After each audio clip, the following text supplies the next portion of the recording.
Time ಬಂದ್ಬಿಟ್ಟು friends 2 ಗಂಟೆ, correct 2 ಗಂಟೆ ಆಗಿದೆ. ರಂಗೋಲಿ ಹಾಕಿ ನೆಕ್ಸ್ಟ್ ಪೂಜೆಗೆ ಶುರು ಮಾಡ್ಕೊಡೋಣ ಅಂತೇಳಿ ಇನ್ನು ಅರಿಶಿನ ಹಾಕಿ ಚೆನ್ನಾಗಿ ಕಲಿಸ್ಬಿಟ್ಟು ದೀಪ ಮಾಡ್ಕೊಡ್ತಾ ಇದ್ದಾರೆ. ನೋಡಿ ಫ್ರೆಂಡ್ಸ್, ನಾನು ವ್ರತ ಮಾಡ್ತಾ ಇದ್ದೀನಿ. ಇದೇ ಮೊದಲೇ ಶನಿವಾರ, ಮೊದಲೇ ಪೂಜೆ ಅಂತೇಳಿ ಹೂವಿನ ಅಲಂಕಾರ ಮಾಡಿದ್ದಾಯ್ತು. ಇವಾಗ ದೀಪ ಹಚ್ಚಿ ಎಣ್ಣೆನ ಹಾಕಿಡ್ತಾ ಇದ್ದೀನಿ.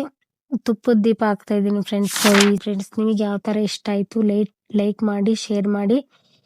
ನೀವು ಯಾವ ತರ ಮಾಡ್ತೀರಾ ಕಮೆಂಟ್ ಮಾಡಿ. ಒಟ್ಟಿಗೆ ತಿಳ್ಕೊಂಡು ಈ ತರ ಮಾಡಿ ಪೂಜೆನ ನಿಮಗೆ ತೋರಿಸ್ತಾ ಇದ್ದೀನಿ. ಈ ಸರಿ ಯಾವ್ದು ಮರ್ತಿದ್ದೀನೋ ಯಾವ್ದು ಬಿಟ್ಟಿದ್ದೀನೋ ಗೊತ್ತಿಲ್ಲ. ನನಗೆ ನೆನಪು ಬಂದಿರೋದು ಸ್ವಾಮಿಗೆ ಇಷ್ಟ ಆಗಿರೋದು ಪ್ರಸಾದ ಮಾಡಿ ಇಕ್ಕಿದ್ದೀನಿ. ನೀವು ಯಾವ ತರ ಮಾಡ್ತೀರಾ ಕಮೆಂಟ್ ಮಾಡಿ. ವಿಡಿಯೋ ಇಷ್ಟ ಆದರೆ ಲೈಕ್ ಮಾಡಿ, ಶೇರ್ ಮಾಡಿ. ಹಾಯ್ ಫ್ರೆಂಡ್ಸ್, ಎಲ್ಲರಿಗೂ ನಮಸ್ಕಾರ. ಎಲ್ಲರಿಗೂ ರೇಣುಕಾ ಯೂಟ್ಯೂಬ್ ಚಾನಲ್ಗೆ ಸ್ವಾಗತ. ಸೊ ನಾನಿಲ್ಲಿ ಬಂದ್ಬಿಟ್ಟು ಶನಿವಾರದ ವ್ರತ ಮಾಡ್ತಾ ಇದ್ದೀನಿ. ಸೊ ಟೈಮ್ ಬಂದ್ಬಿಟ್ಟು ಫ್ರೆಂಡ್ಸ್ 2 ಗಂಟೆ, ಕರೆಕ್ಟ್ 2 ಗಂಟೆ ಆಗಿದೆ. ನಾನಿಲ್ಲಿ ತುಳಸಿ ಪೂಜೆ ಮಾಡಿ ರಂಗೋಲಿ ಬಾಗಿಲೆಲ್ಲ ತೊಳೆದ್ಬಿಟ್ಟು ರಂಗೋಲಿ ಹಾಕಿ ನೆಕ್ಸ್ಟ್ ಪೂಜೆಗೆ ಶುರು ಮಾಡ್ಕೊಡೋಣ ಅಂತೇಳಿ ಎಲ್ಲ ತೊಳೆದಿದ್ದಾಯಿತು. ಇವಾಗ ತುಳಸಿ ಪೂಜೆ ಮುಗಿಸ್ಕೊಂಡು ಒಳಗಡೆ ಹೋಗೋಣ ಅಂತೇಳಿ ತುಳಸಿ ಪೂಜೆ ನೋಡಿ ಫ್ರೆಂಡ್ಸ್, ಈ ಥರ ಮಾಡಿದ್ದೀನಿ ತುಳಸಿ ಪೂಜೆ. ನೆಕ್ಸ್ಟ್ ಇವಾಗ ನಮ್ಮತ್ತೆ ನನಗೆ ಅಕ್ಕಿ ಹಿಟ್ಟಿನಲ್ಲಿ ದೀಪ ಮಾಡ್ಕೊಡೋಣ ಅಂತೇಳಿ ದೀಪ ಮಾಡಿಕೊಡ್ತಾ ಇದ್ದಾರೆ. ಅದಕ್ಕೆ ಸ್ವಲ್ಪ ತುಪ್ಪ, ಬಾಳೆಹಣ್ಣು, ಅರಿಶಿನ ಹಾಕಿ ಚೆನ್ನಾಗಿ ಕಲಿಸ್ಬಿಟ್ಟು ದೀಪ ಮಾಡಿಕೊಡ್ತಾ ಇದ್ದಾರೆ. ಸೊ ಫ್ರೆಂಡ್ಸು ನನ್ನ ಜೊತೆ ಅವರು ಎದ್ದಿದ್ರು ಪಾಪ, ಹೆಲ್ಪ್ ಮಾಡ್ಬೇಕಂತೇಳಿ. ನಮ್ಮ ಹಸ್ಬೆಂಡು ಮಾಡು ಅಂತ ಹೇಳ್ತಾರೆ, ಏನು ಹೆಲ್ಪ್ ಮಾಡಲ್ಲ, ಸುಮ್ಮನೆ ಬಾರ್ಲಕೊಂಡು ಬರ್ತಾರೆ ಅಷ್ಟೇ. ನನ್ನ ಮಗಳು ಸ್ವಲ್ಪ ಹತ್ಬಿಟ್ರೆ ಹಂಗೆ ಎದ್ದೋಗ್ಬಿಡ್ತಾರೆ. ಅವಳು ಹೇಳ್ಬೇಕಾದ್ರೆ ನಾವು ಸೌಂಡ್ ಮಾಡೋದಕ್ಕೆ ಎದ್ದಿದ್ಲು. ಸೊ ಅದಕ್ಕೆ ಕರ್ಕೊಂಡು ಒಳಗಡೆ ಕರ್ಕೊಂಡೋಗಿ ಅವಳು ಮಲ್ಸ್ಕೊಂಡ್ರು. ನಮ್ಮ ಅತ್ತೆ ಇಲ್ಲಿ ದೀಪ ಮಾಡ್ಕೊಡೋಣ ಅಂತೇಳಿ ಹಿಟ್ಟು ಕಲಿಸ್ತಾ ಇದ್ದಾರೆ ಚೆನ್ನಾಗಿ. ಪಾಪ ಹೆಲ್ಪ್ ಮಾಡ್ತಾರೆ ಫ್ರೆಂಡ್ಸ್, ಸುಳ್ಳು ಹೇಳ್ಬಾರ್ದು. ನೀ ಏನಾರ ಮಾಡ್ತಾಯಿರು ಪಾಪ, ನೆಕ್ಸ್ಟ್ ವಿಡಿಯೋ ಮಾಡಲಿ, ಏನಾದರೂ ಅಡುಗೆ ಮಾಡಲಿ, ಏನಾದ್ರು ಕೆಲಸ ಮಾಡಲಿ, ನಾನೊಂದು ಮಾಡಿದರೆ ಅವರೊಂದು ಮಾಡ್ತಾರೆ. ನಮ್ಮ ಅಜ್ಜಾರು ಸುಮ್ಮನೆ ಹೇಳ್ತಾರೆ ಅಷ್ಟೇ, ಏನು ಮಾಡಲ್ಲ. ಸೊ ಅದಕ್ಕೆ ವ್ರತ ಮಾಡೋಕ್ಕೆ ಈ ಥರ ತಲೆಗೆ ಸ್ನಾನ ಮಾಡಿ ಮನೆಯೆಲ್ಲ ಸ್ವಚ್ಛ ಮಾಡಿ ಮನೆ ಒರೆಸ್ಕೊಂಡು ಟೈಮ್ ಬಂದ್ಬಿಟ್ಟು 2 ಗಂಟೆ ಆಗಿದೆ. ಪಾಪ ನನ್ನ ಜೊತೆನೇ ಎದ್ದಿದ್ದೆ ನನ್ನ ಫ್ರೆಂಡ್ಸ್. ಯಾಕಂದರೆ ಅವಳೆ ಒಬ್ಬಳೇ ಮಾಡ್ಬೋದಲ್ಲ, ನಾನೇ ಹೆಲ್ಪ್ ಮಾಡಲಿ ಅಂತ ಅನ್ಕೊಂತಾರೆ ಅತ್ತೆರು. ಪಾಪ ಒಬ್ಬಳೇ ಮಾಡ್ತಾಳೆ ಅಂತೇಳಿ ದೀಪಗಳು ಮಾಡ್ಕೊಡೋಣ ಅಂತೇಳಿ ಪಾಪ ಅವರು ಎದ್ಬಿಟ್ಟು ತಲೆಗೆ ಸ್ನಾನ ಮಾಡಿ ದೀಪ ಈ ಥರ ಮಾಡಿಕೊಡ್ತಾ ಇದ್ದಾರೆ ಫ್ರೆಂಡ್ಸ್. ಇವಾಗಿನ ಕಾಲದಲ್ಲಿ ಯಾರು ಹೆಲ್ಪ್ ಮಾಡ್ತಾರೆ ಹೇಳಿ? ಯಾರು ಮಾಡಲ್ಲ. ಅತ್ತೆರು ಮೇನ್ ಬಂದ್ಬಿಟ್ಟು ಮಾಡಲ್ಲ, ಹಸ್ಬೆಂಡ್ಗಳು ಮಾಡ್ತಾರೆ, ಅತ್ತೆರು ಯಾರು ಮಾಡಲ್ಲ ನನಗೆ ತಕ್ಕದ ಮಟ್ಟಿಗೆ.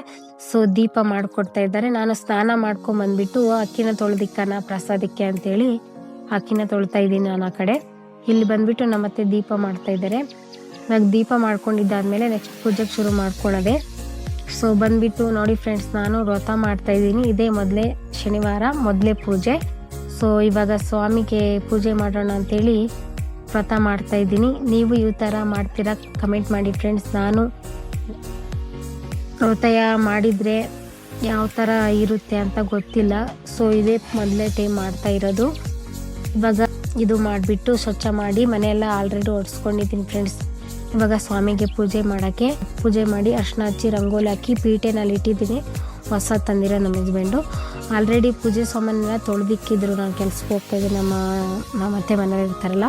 ಸ್ವಾಮಿ ಫೋಟೋ ತೊಳ್ಕೊಂಡು ಇವಾಗ ಬೊಟ್ಟು ಹಚ್ಚೋಣ ಅಂತೇಳಿ ಇವಾಗ ನೀಟಾಗಿ ಮಾಡ್ಕೊತಾ ಇದ್ದೀನಿ ಎಲ್ಲನೂ. ಸೊ ಇವಾಗ ಕೆಂಪು ಕಲರ್ ಬಟ್ಟೆ ಯಾವುದಾದ್ರೂ ಓಕೆ, ಕೆಂಪು ಕಲರ್ ಹಾಕ್ಬೋದು, ಪಿಂಕ್ ಹಾಕ್ಬೋದು, ಹಸಿರು ಕಲರ್ ಹಾಕ್ಬೋದು. ಕಳಶ ರೆಡಿ ಮಾಡಿ ಇಟ್ಟಿದ್ದೀನಲ್ಲಿ. ಇವಾಗ ದೀಪಗಳಿಗೆ 7 ದೀಪಗಳಿಗೆ ಇವಾಗ ಅರಿಶಿನ ಕುಂಕುಮ ಸ್ವಾಮಿ ಗೋವಿಂದ ಥರ ಹಚ್ಬಿಟ್ಟು ನೆಕ್ಸ್ಟ್ ಈ ಥರ ದೀಪಗಳು ಇಟ್ಟು ಎಣ್ಣೆ ಹಾಕೋಣ ಅಂತೇಳಿ ಈ ಥರ ಬಾಳೆದೆಲೆ ಇಟ್ಟು ವೀಳ್ಯದೆಲೆ ಇಟ್ಟು ದೀಪಗಳು ಹಚ್ಚೋಣ ಅಂತೇಳಿ ದೀಪ ಇಡ್ತಾ ಇದ್ದೀನಿ.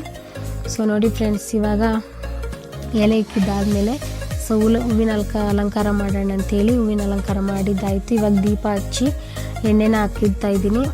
ತುಪ್ಪದ ದೀಪ ಹಾಕ್ತಾಯಿದ್ದೀನಿ ಫ್ರೆಂಡ್ಸ್. ಸೊ ಈ ಸರಿ ಮೊದಲೇದು ತುಪ್ಪದ ದೀಪ ಹಾಕೋಣ ಅಂತೇಳಿ ತುಪ್ಪದ ದೀಪ ಹಾಕಿದ ಮೇಲೆ ಸೊ ನೆಕ್ಸ್ಟು ನಮ್ಮತ್ತೆ ಬಂದ್ಬಿಟ್ಟು ದೀಪ ಹಚ್ಚು ಅಂತೇಳಿ ದೀಪ ಹಚ್ಚಿದ್ದೆಲ್ಲ ಆಯಿತು.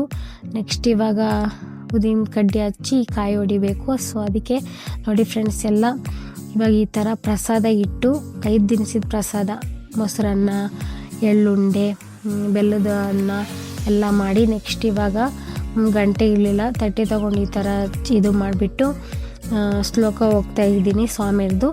ಮೊದಲೇ ಪೂಜೆ ಈ ಥರ ಇದೆ ಫ್ರೆಂಡ್ಸ್. ನೀವು ಯಾವ ಥರ ಮಾಡ್ತೀರಾ ಕಮೆಂಟ್ ಮಾಡಿ. ಇದೇ ಮೊದಲೇ ಸರಿ ಈ ಥರ ಮಾಡಿದ್ದೀನಿ. ಸೊ ನನಗೆ ಅಷ್ಟು ಗೊತ್ತಿಲ್ಲ. ಸ್ವಾಮಿ ವೆಂಕಟೇಶ್ವರ ಸ್ವಾಮಿ ನನಗೆ ಇನ್ನೊಂದು ಪೂಜೆಗೆ, ನೆಕ್ಸ್ಟ್ ಪೂಜೆಗೆ ದಾರಿ ಮಾಡಿಕೊಡ್ಲಿ, ಸುಖ ನೆಮ್ಮದಿ ಕೊಡಲಿ ಅಂತ ದೇವರಲ್ಲಿ ಪ್ರಾರ್ಥಿಸ್ತೀನಿ. ಸೊ ಪೂಜೆ ಈ ಥರ ಮಾಡಿದ್ದೀನಿ ಫ್ರೆಂಡ್ಸ್. ನಿಮಗೆ ಯಾವ ಥರ ಇಷ್ಟ ಆಯಿತು ಲೈಕ್ ಮಾಡಿ, ಶೇರ್ ಮಾಡಿ. ನೀವು ಯಾವ ಥರ ಮಾಡ್ತೀರಾ ಕಮೆಂಟ್ ಮಾಡಿ. ಸೊ ದೇವ್ರು ಎಲ್ಲರಿಗೂ ಒಳ್ಳೇದು ಮಾಡಲಿ. ಶನಿವಾರದ ವ್ರತ ಅಂದರೆ ಸುಮ್ಮನೆ ಅಲ್ಲ ಫ್ರೆಂಡ್ಸ್, ಕಟ್ಟುನಿಟ್ಟಾಗಿ ಮಾಡಬೇಕು. ಸೊ ನಮಗೆ ಕಟ್ಟುನಿಟ್ಟಾಗಿ ಎಷ್ಟು ನೀಟಾಗಿ ಮಾಡ್ತೀವೋ, ಎಷ್ಟು ಇದರಿಂದ ಮಾಡ್ತೀವೋ ಅಷ್ಟು ಪ್ರತಿಫಲ ಸಿಗುತ್ತಂತೆ. ಸೊ ನಾನು ಅಷ್ಟು ತಿಳ್ಕೊಂಡಿಲ್ಲ, ತಕ್ಕ ಮಟ್ಟಿಗೆ ತಿಳ್ಕೊಂಡು ಈ ಥರ ಮಾಡಿ ಪೂಜೆನ ನಿಮಗೆ ತೋರಿಸ್ತಾ ಇದ್ದೀನಿ. ಸೊ ಏನು ಇಷ್ಟೊಂದೆಲ್ಲ ಹೇಳ್ತೀರಾ, ನಿಮಗೆ ಒಬ್ಬರಿಗೆ ಗೊತ್ತಿದೆಯಾ ಅಂತ ಅನ್ಕೋಬೇಡಿ. ಸೊ ನನಗೂ ತಕ್ಕ ಮಟ್ಟಿಗೆ ಬಂದಿರೋ ಮಟ್ಟಿಗೆ ಮಾಡಿದ್ದೀನಿ ಪೂಜೆ. ಈ ಸರಿ ಯಾವ್ದು ಮರ್ತಿದ್ದೀನೋ ಯಾವ್ದು ಬಿಟ್ಟಿದ್ದೀನೋ ಗೊತ್ತಿಲ್ಲ. ನನಗೆ ನೆನಪು ಬಂದಿರೋದು, ಸ್ವಾಮಿಗೆ ಇಷ್ಟ ಆಗಿರೋದು ಪ್ರಸಾದ ಮಾಡಿ ಇಕ್ಕಿದ್ದೀನಿ. ನೀವು ಯಾವ ಥರ ಮಾಡ್ತೀರಾ ಕಮೆಂಟ್ ಮಾಡಿ. ಸೊ ಈ ಪೂಜೆ ಹಿಂದೆ ಸುಮಾರು ಒಂದು ಕಥೆನೇ ಇದೆ ಫ್ರೆಂಡ್ಸ್, ಒಂದು ಕಥೆನೇ ಇದೆ. ಆಲ್ರೆಡಿ ನಿಮ್ಗೆ ಗೊತ್ತಿದೆ ಅಂತ ಅನ್ಕೊತಾ ಇದ್ದೀನಿ. ನಿಮಗೆ ಹೇಳುವಷ್ಟು ನಾನೇನು ದೊಡ್ಡ ಮನುಷ್ಯಳಲ್ಲ. ವಿಡಿಯೋ ಇಷ್ಟ ಆದರೆ ಲೈಕ್ ಮಾಡಿ, ಶೇರ್ ಮಾಡಿ. ನೆಕ್ಸ್ಟ್ ವಿಡಿಯೋದಲ್ಲಿ ಸಿಗೋಣ ಫ್ರೆಂಡ್ಸ್. ಬಾಯ್ ಬಾಯ್.